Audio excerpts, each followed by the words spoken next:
Bonsoir Clémentine Autain. Bonsoir. Vous dirigez le mensuel Regard. Merci d'être fidèle à BFM TV. André Berkoff, vous êtes journaliste et essayiste. Vous avez un site, andreberkoff.com, maintenant, qu'on peut aller consulter. Je suis sûre que vous parlez du sommet européen de ce soir, crucial, dans lequel, voilà, tout le monde, on en parle comme d'un sommet essentiel. Mais il y a là Valéry Giscard d'Estaing sur RTL qui vient dire on exagère, il faut voir un peu plus loin. Vous savez, pour quelqu'un qui a connu intimement Diane d'Angleterre, donc c'est normal qu'ils disent ça. Non, pour être sérieux, la chose la plus importante, je trouve qu'on n'en parle peut-être pas beaucoup, c'est la visite quand même du chef du Front de stabilité, vous savez, du président en Chine. En fait, la Chine, apparemment, est prête à renflouer. Alors, où est le problème ? Voilà, l'Europe à la traîne des pays émergents, demandant de l'aide aux pays émergents. C'est ce qui... Là, c'est pas tout à fait l'enjeu. Là, l'enjeu, c'est est-ce qu'on est capable de régler au sein de l'Union européenne le problème de la zone euro. De la zone euro, d'abord, oui, des pays de la zone euro. C'est un problème politique.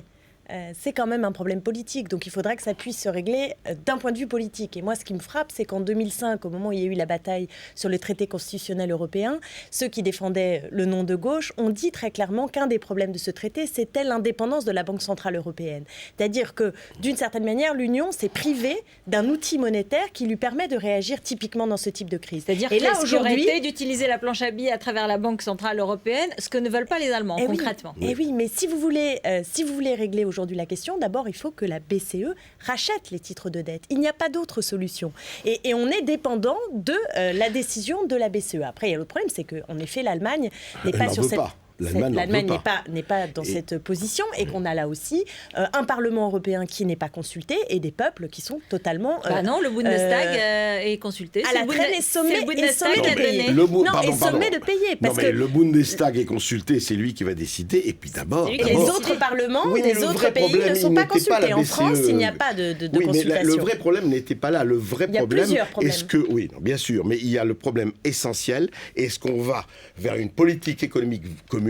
Est-ce qu'on va vers une politique coordonnée, c'est-à-dire une certaine fédéralisation, faute de quoi tout le reste c'est une plaisanterie. Vous ne pouvez pas faire quelque chose de dynamique dans la zone euro si vous ne faites pas au moins une coordination fiscale et économique des pays de la zone euro. Ça n'a aucun sens. Et l'autre problème, c'est qu'on ne peut pas faire... Vous êtes d'accord, Clémentine Autain ? Je suis d'accord sur le fait qu'il faut faire de cet espace un espace politique.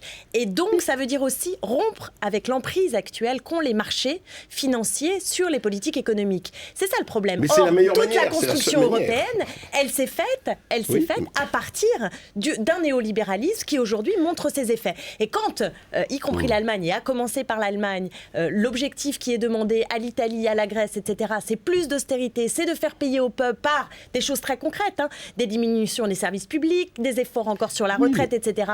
La crise, qui est une crise du capitalisme financier, nous marchons sur la tête. Et s'il s'agit de remettre 10 balles dans cette machine-là, nous continuerons à avoir des plans d'austérité qui amèneront encore plus de récession et nous serons davantage dépendants des marchés financiers. Ou alors on stoppe cette spirale, cette spirale ce soir et demain en disant on stoppe à la Grèce, on met un cordon sanitaire et on arrête là. Parce qu'on est unis et on empêche les autres d'aller vers là. Il faut être solidaire des Grecs. Et voilà. Moi, je pense qu'on ne peut pas ne pas être solidaire des Grecs. Et que là, la menace, en réalité, c'est d'avoir un système européen de vitesse avec des pays plus riches qui restent solidaires entre eux et les plus pauvres entre eux. Mais vous ne pouvez pas oublier que la Grèce était, depuis 40 ans, en fraude fiscale caractérisée et volait son propre État. Il ne faut quand même pas se raconter des histoires. Et on le sait. Et même Strauss-Kahn le disait. Alors, il ne faut pas quand même dire que les Grecs, bien sûr qu'on est solidaires des Grecs, mais il faut savoir ce qui s'est passé. Pendant 40 ans, les gouvernements de droite comme de gauche ont laissé faire. Vous savez très bien que la gauche française a géré le capitalisme, y compris le capitalisme financier, de la manière la plus avancée. C'est pas moi qui vous dirai le contraire. Bon, très bien. Alors, à partir de ce moment-là, écoutez, s'il n'y a pas véritablement unification ou harmonisation de ces politiques, je vous assure que les marchés financiers, ils vont gagner. C'est là le problème. Si on veut se protéger des marchés financiers, et je suis d'accord avec vous, ce capitalisme financier est devenu fou, eh bien, il faut une coordination politique. Ça veut dire plus de fédéralisme. Ça veut dire plus de fédéralisme. Alain Juppé le dit. Ça veut dire aussi plus de pouvoir au peuple. Il faut parler de la démocratie. Il faut parler de la démocratie en Europe. Voilà. Mais ça commence par une unité dont on va sortir peut-être ce soir. Voilà l'aspect positif. Autres affaires, autres univers. Voilà, autres univers. Je voudrais que vous regardiez avec moi cette une du Point de ce soir. C'est Dominique Strauss-Kahn. Voilà.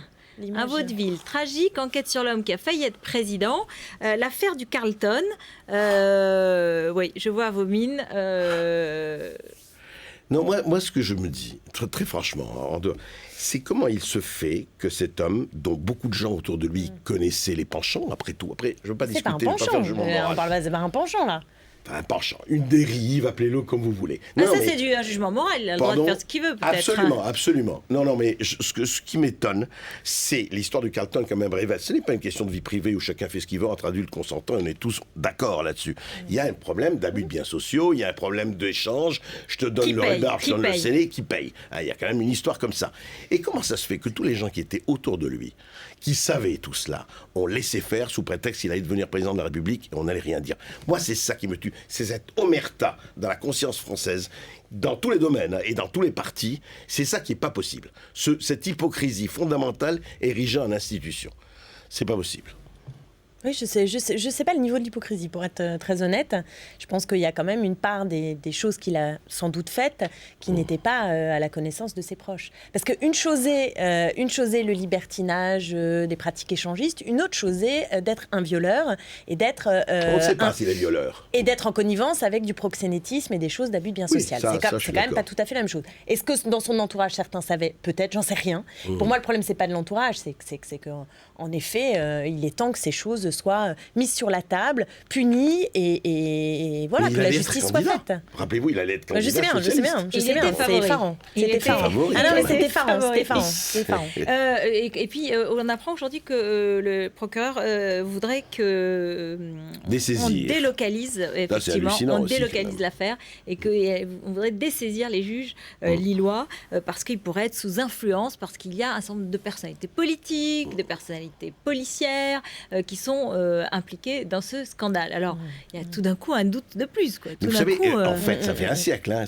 Des histoires comme ça, on les connaît depuis un siècle. Ah bon toutes les histoires de Félix Faure, toutes les histoires de Adam Steinel, il y en a eu beaucoup dans l'histoire de France. Le problème aujourd'hui, c'est que tout se sait, heureusement, grâce à Wikileaks, etc. Mais tout ne se punit pas. On est bien d'accord. Et c'est le problème, alors ce dessaisissement... Non, on va voir, effectivement, il y a une dizaine de jours pour avoir la réponse, mais c'est vrai qu'il laisse un petit peu perplexe parce qu'on se demande pourquoi.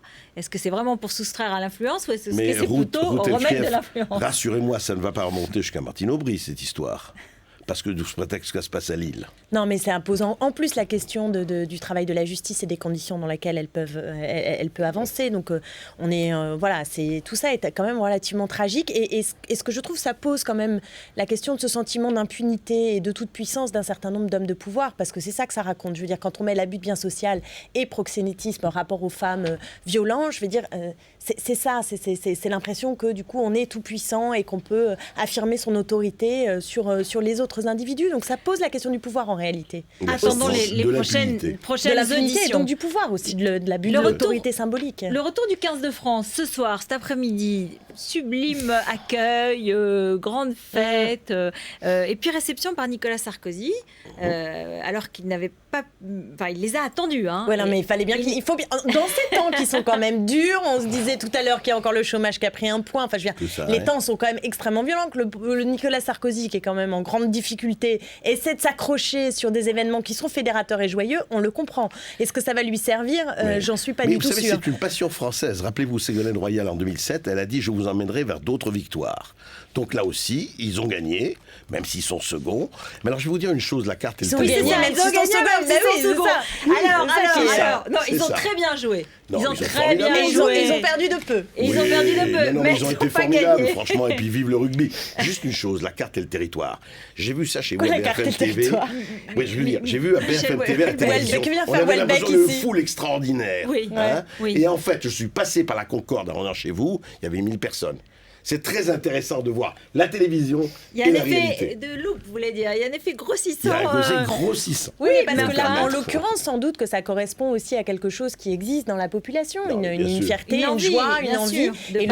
Et le sport, il a aussi cette utilité-là, et particulièrement, je dirais, quand les temps sont durs. Alors, vous savez que Nicolas Sarkozy, il a eu une mention spéciale à Merck-Lièvremont. Il lui a dit bravo, c'est pas facile comme métier de gérer des personnalités fortes. Et puis, bravo pour votre franchise. Alors, vous vous souvenez ce qu'il avait dit, Lièvremont, aux joueurs. Une bande de sales gosses individualistes, désobéissants, égoïstes, toujours à râler. Oui, mais rappelez-vous quand même comment on a traité Lièvremont pendant 3 ou 4 mois. Comment on avait traité... Domenech, un peu moins quand même. Et Jacquet avant la Coupe du Monde. Il dit incapable, nul, incapable et tout. Ça a duré 3 mois. Les experts autoproclamés de rugby disaient que c'était un pauvre type, c'est une équipe de nuls et tout. C'est normal qu'ils réagissent. Et Nicolas Sarkozy, donc demain soir, émission télévisée, il va nous expliquer la crise et il va nous dire peut-être la même chose que Lièvremont. On est peut-être un peu individualiste, égoïste, on est toujours à se plaindre, mais il faut croire en son destin. En tout cas, je pense que l'intervention demain du président de la République va être très importante parce que sans doute qu'elle va cadrer, ou en tout cas donner des éléments du type de campagne qu'il va faire, parce qu'il a été très silencieux jusqu'ici et on se demande vraiment comment il va rebondir et quelle va être sa stratégie. Et je pense que ça va pas être simple, son affaire. Ça va pas être simple du tout, enfin, sans faire des comparaisons, mais son seul choix à lui, encore une fois, et je veux pas faire des comparaisons, c'est Churchill, quoi.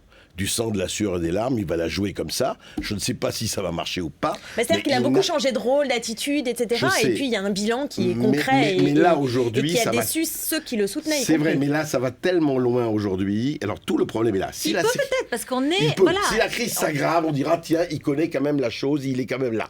À tort ou à raison. Ne me dites pas ça.